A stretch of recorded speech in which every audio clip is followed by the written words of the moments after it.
की महिलाएं सोने जड़ी साड़ियाँ पहना करती थी, बाबा साहब ने एक झोले में भर दिया और दूसरे झोले में जो नीच समाज की महिलाएं कच्ची गाढ़ा ओढ़निया लहंगा पहना करती थी, लात के कड़ा छड़ा, वो बाबा साहब ने भरा और दोनों झोला लेकर के पहुंच जाते। कहते हे महात्मा गांधी, अपनी जुबान को रोक लो, तुम झूठ बोल रहे हो साहब के सामने। कहते तो हमारे देश में जात पात है ही नहीं। देखिए क्या कहते हैं,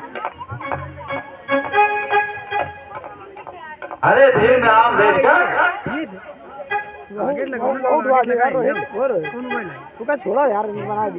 तुमको तो मैंने सुना था कि सम्मेलन में नहीं आना चाहती है।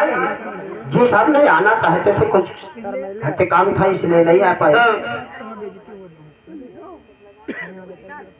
कौन कह रहा था कि मैं आना नहीं चाहता हूँ? अरे ये महात्मा गांधी कहना चाहती है कि बापू वो अम्बेडकर साहब नहीं आएंगे। महात्मा गांधी सदैव झूठ बोलते आए हैं। वो कह रहे होंगे तो नहीं आएगा, वो अम्बेडकर नहीं आएगा। क्या करूं सर, जिस समय मैं अपने घर से मीटिंग के लिए निकला कि आज लंदन में जाकर पूना पैक्ट का समझौता कराएंगे, क्या करूं सर, उसी समय मेरे बेटे आनंदलाल की मृत्यु हो गई। जिस सुबेदार आज साइमन कमीशन के सामने कहते हैं कि मेरे राज रतन की मृत्यु हो गई, तो साइमन कमीशन सुन करके बड़ा दुखी हो जाए। मेरी रमा कहने लगी कि हे साहब, कम से कम अपने बच्चे की अंतिम संस्कार तो करते जाओ। लेकिन सर, अगर मैं अंतिम संस्कार में पड़ जाता तो इस गांधी आयन कंपनी के लोगों हमारे एक बच्चे के कारण 11 करोड़ बच्चों को हत्या कर देते। इसलिए मैंने अपने बेटे का अंतिम संस्कार दूसरे के ऊपर छोड़कर मैं इस लंदन की मीटिंग में आया हूँ।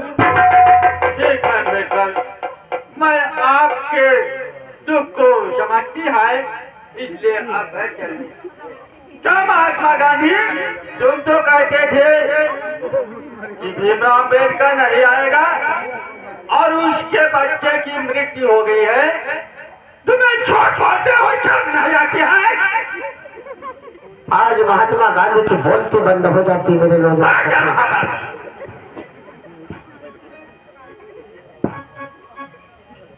मैं नहीं जानता था कि हिंदुस्तान में इतने फरेबी रहते हैं। यस सर, इस सर महात्मा गांधी झूठ बोलता है।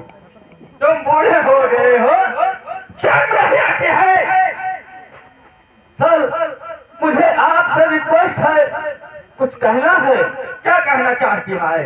सर, आज तक आपने जो कुछ दिया है, गांधी जी को दिया, नेहरू को दिया और कांग्रेस पार्टी को दिया, क्या मेरा हक नहीं है? मुझे अपना हक मांगने का अधिकार नहीं है?